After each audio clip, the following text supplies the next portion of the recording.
Hello and welcome to doctor Naved classes. आज इस video में हम लोग लाफर कर्व को डिस्कस करेंगे। लाफर कर्व क्या होता है, किस रिलेशन को ये रिप्रेजेंट करता है। देखिए, इकोनॉमिक कंसेप्ट है ये भी एक, जो रिलेशन दिखाता है, एक रिलेशनशिप दिखाता है between the tax rate and tax revenue. Government tax लगाती है, गवर्नमेंट सारी चीजों पर टैक्स लगाती है। मान लीजिए गवर्नमेंट ने जो है वो 15% टैक्स लगा रखा है, तो किसी की अगर 100 इनकम है तो उस पर वो 15% टैक्स देगा और उसके पास 85 रुपीज बचेंगे। तो ये जो 15 है ये क्या है, ये टैक्स रेवेन्यू है। ये एक आदमी का दिखा रहा हूँ, कलेक्टिवली जब पूरी कंट्री के लोग होते हैं और सारे लोग मिलकर जब टैक्स देते हैं, जो गवर्नमेंट के पास वो अमाउंट पहुंचता है वो टैक्स रेवेन्यू कहलाता है। तो ये लाफर कर्व जो है ये दिखाता है कि हम टैक्स रेट को बढ़ा रहे हैं, घटा रहे हैं, उससे हमारे टैक्स रेवेन्यू के ऊपर क्या असर पड़ रहा है। क्या टैक्स बढ़ाने से ही रेवेन्यू बढ़ता ही चला जाता है या कोई और रिलेशन होता है, इसी को हम इसके अंदर डिटेल में डिस्कस करेंगे। अगर मैं थोड़ा सा बताऊं इसके कर्व के बारे में, तो ये अर्थर लाफर द इकोनॉमिस्ट थे जिन्होंने इसको दिया था और इन्होंने इसको क्रिएट किया था 1974 के अंदर। थोड़ा सा और बैक जाइए तो आइडिया ये लाफर का नहीं था, आइडिया तो ये 14वीं सेंचुरी के अंदर इब्ने खल्दून इकोनॉमिस्ट हुआ करते थे, उन्होंने इसका आइडिया दिया था 14वीं सेंचुरी के अंदर। तब से ये सिस्टम चला है और लाफर ने इसको बाकायदे एक शेप दिया और बताया कि ये सिस्टम इस तरीके से काम करता है। सिंपली आप अगर मान के चलिए, हमारे दिमाग में होता है कि साहब टैक्स रेट बढ़ाते रहिए, रेवेन्यू बढ़ता चला जाएगा। प्रोपोर्शनेट समझते हैं हम, एकदम प्रोपोर्शनल है। टैक्स बढ़ाइए, इसको 20 कर दीजिए, 20% हो जाएगा यहां पर, ठीक है। 50% कर दीजिए टैक्स रेट को, रेवेन्यू 50 हो जाएगा। हमारे दिमाग में ये रहता है एक आइडिया, ठीक है। अच्छा, एक हद तक ऐसा होता है, यानी इंक्रीजिंग टैक्स जो है वो हायर रेवेन्यू करता है, लेकिन एक सर्टेन पॉइंट तक।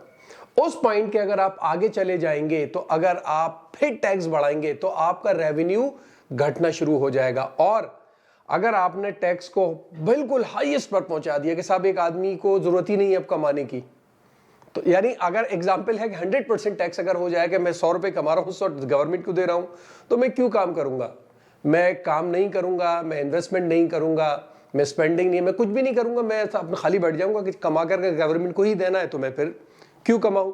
ठीक है, इसको समझने के लिए हम फिगर देखेंगे, पहले हम वो बनाएंगे, उसको कर्व बनाते हैं, उस कर्व को समझेंगे और इस कर्व के अंदर जहां भी ये कर्व यूज होता है वह ये समझ लिए कि जब इकोनॉमिक्स के बीच में एक आर्गुमेंट चालू हो जाता है कि साहब टैक्स को कट करने से क्या रेवेन्यू बढ़ता है घटता है, यानी अगर गवर्नमेंट टैक्स कट करती है तो उससे टोटल रेवेन्यू जो है टैक्स रेवेन्यू वो बढ़ता है। ये अजीब बात है कि हम तो कह रहे हैं कि टैक्स कम हो रहा है और टैक्स रेवेन्यू बढ़ना है। यही चीज लाफर कर्व जो है वो पूरी तरह से रिप्रेजेंट करता है। ये हमारा कर्व आ रहा है, ये ऊपर गया, थोड़ा जल्दी चला गया ऊपर, थोड़ा सा ढाल लें।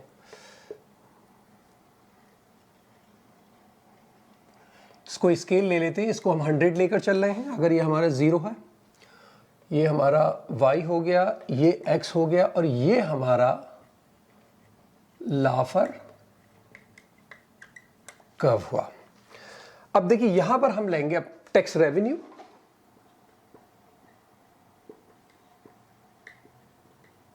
और यहां लेंगे हम टैक्स रेट।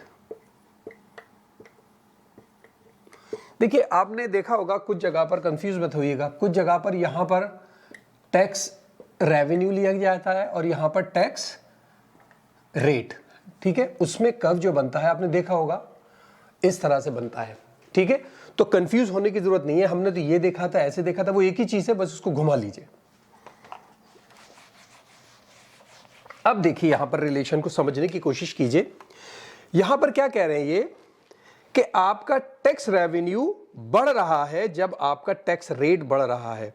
टैक्स रेट यहां आया, रेवेन्यू बढ़ा, टैक्स रेट यहां आया, रेवेन्यू बढ़ा, टैक्स रेट। अब देखिए कहां तक बढ़ा ये, जब आपका टैक्स रेट यहां तक था तो ये एक जगह आपके मैक्सिमम पर पहुंच गया। ये आपका टैक्स रेवेन्यू जो है वो मैक्सिमम पर पहुंच गया।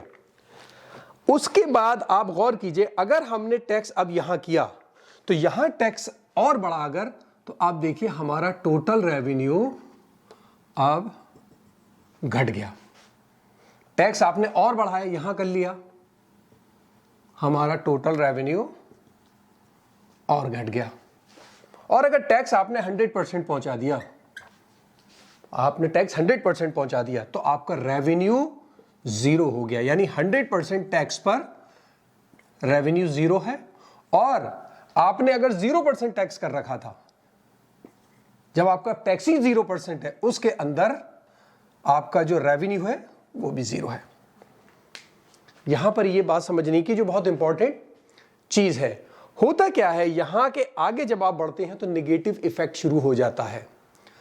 0% होगा तो ठीक है जी, वो तो बात समझ में आ रही है कि साहब जब गवर्नमेंट ने टैक्स ले ही नहीं रखा, 0% टैक्स है तो रेवेन्यू जीरो होगा। लेकिन जब आप टैक्स को पहुंचाते पहुंचाते 100% ले जाएंगे तो लोगों के पास काम करने का इंसेंटिव ही नहीं होगा। वो क्यों काम करें, वो क्यों काम करें? हमें पता है कि मैं 100 कमाऊंगा, 100 का 100 जो है वो गवर्नमेंट ले लेगी। जब गवर्नमेंट 100% टैक्स कर देगी तो मुझे फिर काम करने की क्या जरूरत है? मैं कमाऊं और गवर्नमेंट को दूं, मैं घर कैसे चलाऊंगा अपना? तो मैं हाथ पे हाथ रख के बैठ जाऊंगा, मैं नहीं कर रहा काम, है ना? तो इसका मतलब यह है कि 0% टैक्स भी सही नहीं है, क्योंकि गवर्नमेंट को रेवेन्यू चाहिए।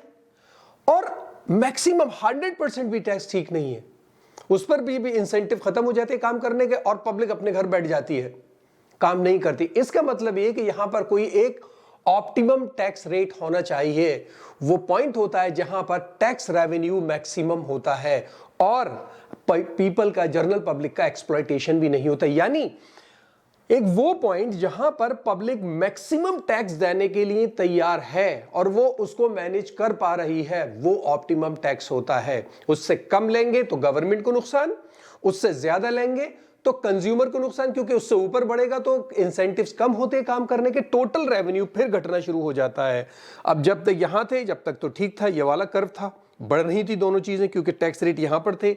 लेकिन इसके बाद जब आप इससे आगे बढ़ेंगे तो अगर टैक्स और आगे बढ़ेगा तो आपका टोटल रेवेन्यू घटना शुरू हो जाएगा, ठीक है? और इसी से बनता है लॉन्ग टर्म मल्टीप्लायर इफेक्ट। अगर यही आप उसको चला है तो लॉन्ग टर्म में मल्टीप्लायर इफेक्ट बनता है। कैसे? गवर्नमेंट अगर एक टैक्स थोड़ा कम करती है, मान लीजिए गवर्नमेंट ने इस टैक्स को कम किया, अगर गवर्नमेंट टैक्स को कम करेगी तो टोटल रेवेन्यू मान लीजिए यहां ले आई, तो टोटल रेवेन्यू यहां से यहां तक बढ़ गया, ठीक है? टोटल रेवेन्यू बढ़ा, एक तरफ तो गवर्नमेंट का फायदा हुआ, टोटल रेवेन्यू बढ़ा, दूसरी तरफ पब्लिक की टैक्स कट होने की वजह से उनकी जो इनकम है, जो डिस्पोजेबल इनकम है, वो बढ़ जाएगी टैक्स पेयर की। जब वो इनकम बढ़ेगी तो वो क्या करेंगे? स्पेंड करेंगे।